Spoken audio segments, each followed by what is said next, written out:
All right, number 3, let's do tempo and let's rip through this one. What is tempo? Why does it matter? Well, you know what? Your reps don't really count if they're sloppy, and the tempo will fix that. So tempo is just the speed of your reps. How fast are you lowering the weight?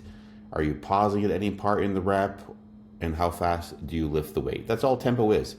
Speed of your rep. Everyone has a tempo to their reps, whether they're counting it or they're aware or not, but everyone has a cadence to their reps, right? So that's all tempo is. Why does it matter? Well, it standardizes your form. If you are performing every rep on a standardized tempo, then your form is standardized. The range of motion gets standardized, each rep gets standardized, and ultimately your goal during a work set, or really during any set, is for all of your reps to look the exact same, especially the hard reps at the second half of the set.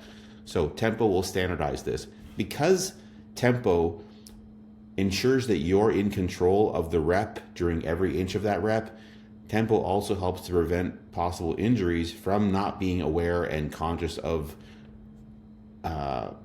cadence control, speed control, right?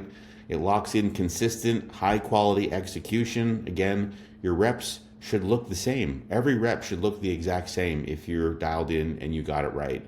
It brings intent to every rep, so every inch of every rep counts, and it makes tension the focus. It makes tension the focus, not momentum, and not just completing reps, right? So the growth driver is tension, which is why this matters. So mechanical tension is the trigger to muscle growth. It's not pump, it's not muscle damage, it's not any of those types of things. It is only mechanical tension. And mechanical tension is just the tension your muscles experience towards the end of a set when the set gets hard. So you know when you're pushing and all of a sudden you gotta start grinding during your work set. I don't like how this camera angle is changing on me. Those reps, when the effort part of the rep starts to slightly slow down, that's harder and harder as you get towards failure. Those are the mechanical tension reps. And this is where tempo becomes magical, because if you look at most trainees, their form breaks down the closer they get to failure, because their body is naturally trying to make the movement easier because they're trying to get the reps completed. This is the wrong headspace. It doesn't matter the reps. You're after tension. And when you have good, strong, controlled tempo on these last 4 to 5 reps of a set that count, that form is standardized, that tension is applied to the muscle you want it to be applied to. You are in control. So when these sets start to get harder, this is when you should be like, okay, lock down. This is when my form really counts during the hard reps. So slower negatives, they do make the set longer, so you have longer time under tension, but time under tension is not related to any muscle growth. Muscle growth is still going to be, regardless of rep tempo, it's still going to come down to taking work sets too close to failure. That is the main and really only trigger for muscle growth. Okay? So tension. Tension is the reason for tempo. All right, don't get lost in the numbers. This happens all the time. People that are new to tempo, they end up getting distracted by counting. And counting is an external cue that is only going to distract you from what matters, which is effort, right? So let's just talk about the tempo prescription quickly.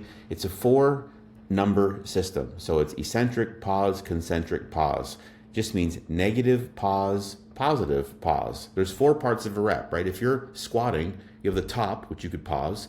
You go down, you could pause at the bottom, you come back up, you can pause at the top. So there's pause, drop, pause, up. There's 4 opportunities to manipulate, right?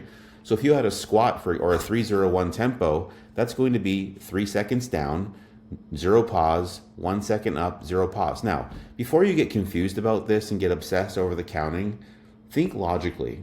Look around the gym, think of your own exercises. Which part of the rep would logically be the slower part? You're never going to see someone drop in a squat and then come up really slow, right? Or drop in a bench press and push really slow, or pull down a lat pull down really slow and release it really quick, right? There's some intuition and some logic for which part of the rep gets the slower number. So don't obsess over the counting. Think slow down, strong up. It's like a bow and arrow. Slow release, bam. Slow release, strong, or slow load, strong release, strong up. Real world examples. Let's look at a squat. We just talked about this. So slow descent on a 3-0-1-0. It's a slow Controlled descent on the way down. You're not pausing. You're coming up nice and strong. You're not pausing. You're going right back down, right? A lat pull down. Let's look at a 3-1-1-1 tempo. Slow release, the 3 seconds. Pause in the stretch at the top. Strong pull. Pause in the squeeze at the bottom, right? Barbell curl. You're going to have a slow release. No pause at the, or a pause at the bottom on a 3-0-1. Strong curl. Pause at the top if it was a 3-1-1-1 tempo, right? So form overload. How you lift matters more than how much you lift. You have to be in control of every rep, every inch of every rep, right? Not just moving loads, but making sure that you're applying the tension to the muscle you want to. That's the magic of a tempo. So if more weight equals looser reps, you're not making any progress. It's ego training, right? So chase good tension, not just bigger numbers, because the bigger numbers will come with good tension, and you'll also end up with more progress, more muscle, more strength, so on and so forth. So that is tempo. Final reminder, your body is built in the last 5 reps before failure. Keep these reps clean, safe, and effective. That's tempo.